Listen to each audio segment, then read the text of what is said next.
अमेरिकी राष्ट्रपति Donald Trump ने भारत पर रूस से तेल खरीदने के कारण 25% टैरिफ से बढ़ाकर 50% टैरिफ लागू किया, जो 27 अगस्त 2025 से प्रभावी होगा। ट्रंप का दावा है कि भारत रूस से तेल खरीदकर यूक्रेन युद्ध को बढ़ावा दे रहा है और अमेरिका के साथ व्यापार असंतुलन पैदा कर रहा है। हालांकि इसके पीछे गहरे भू राजनीतिक और आर्थिक मकसद है। ट्रंप की चाल के पीछे कारण ट्रंप की नीति का मुख्य उद्देश्य अमेरिकी अर्थव्यवस्था को मजबूत करना और वैश्विक व्यापार में डॉलर की प्रभुता बनाए रखना। भारत और रूस के बीच बढ़ता व्यापार विशेष रूप से 2023 में दुगना हुआ। 68.7 बिलियन डॉलर का द्विपक्षीय व्यापार अमेरिका को ब्रिक्स देशों के बढ़ते प्रभाव से खतरा महसूस कराता है।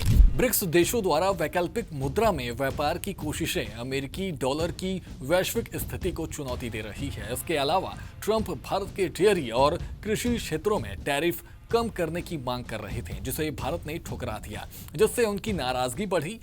अमेरिका पर प्रभाव 50% टैरिफ से अमेरिकी उपभोक्ताओं को भारतीय उत्पादों जैसे दवाइयां, इलेक्ट्रॉनिक्स और आभूषण की कीमतों में वृद्धि का सामना करना पड़ेगा। भारत से अमेरिका को 12.73 बिलियन डॉलर की जेनेरिक दवाइयों और 9.89 बिलियन डॉलर के इलेक्ट्रॉनिक आयात होते हैं। टैरिफ वृद्धि से इनकी लागत बढ़ेगी, जिससे अमेरिकी स्वास्थ्य सेवाएं और टेक उत्पाद महंगे होंगे। विशेषज्ञों का मानना है कि इससे अमेरिकी उत्पादों की वैश्विक प्रतिस्पर्धा कम हो सकती है, क्योंकि भारत वैकल्पिक बाजारों यूरोप, दक्षिण पूर्व एशिया की ओर रुख कर सकता है।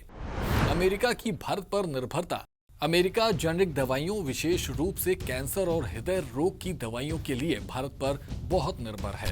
भारत से 4 बिलियन डॉलर के हीरे और 5.38 लाख टन जीरा जैसे कृषि उत्पाद भी अमेरिका को निर्यात होते हैं।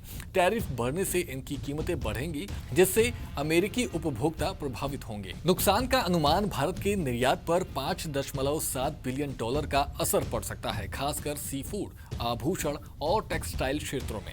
अमेरिका में भारतीय कारोबारियों के 150 बिलियन डॉलर के व्यापार पर संकट मंडरा रहा है। भारत की जीडीपी पर 0.2 से 0.5 का असर संभावित है, लेकिन भारत की 6% विकास दर इसे संभाल सकती है। ट्रंप की टैरिफ नीति भारत को रूस से व्यापार रोकने के लिए दबाव बनाने की कोशिश है, लेकिन भारत ने राष्ट्रीय हितों को प्राथमिकता देते हुए इसे खारिज किया। भारत सरकार 20,000 करोड़ रुपए के निर्यात संवर्धन फंड से इस प्रभाव को कम करने की तैयारी कर रही है।